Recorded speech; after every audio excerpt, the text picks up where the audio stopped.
GFC900B 光纤端接子操作规程。GFC900B 光纤端接子准备。开拨光纤外皮。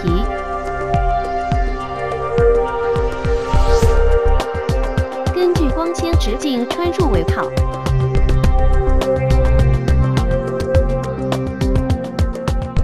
家具定位0.9毫米光纤，长度28毫米。在光纤上确认开拨标记。取下家具。开拨0.9毫米光纤，长度28毫米。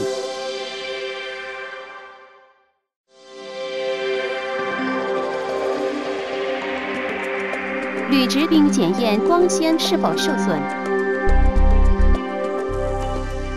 清洁光纤。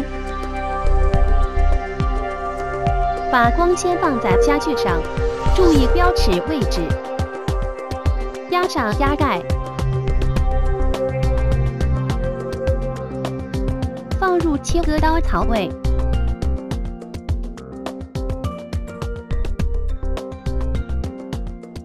切割光纤，小心拿掉废纤。把光纤放入熔端机槽位内。压上压盖，关上挡盖。微调焦距按钮，使光纤清晰成像。处理光纤。取下光纤。拿出端接子，取下防尘帽。穿入光纤，光纤突出插芯表面后，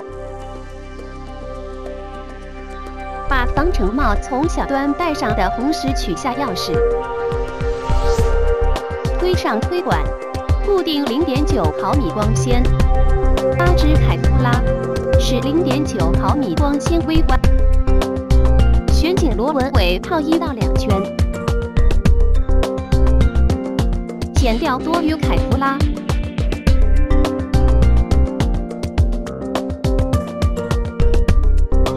继续旋紧螺纹尾套，完成接续。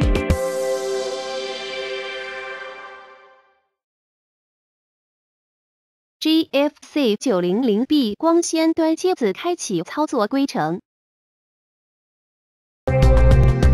带上端接子钥匙。端接子螺纹尾套，推下推管，取出光纤，完成开启。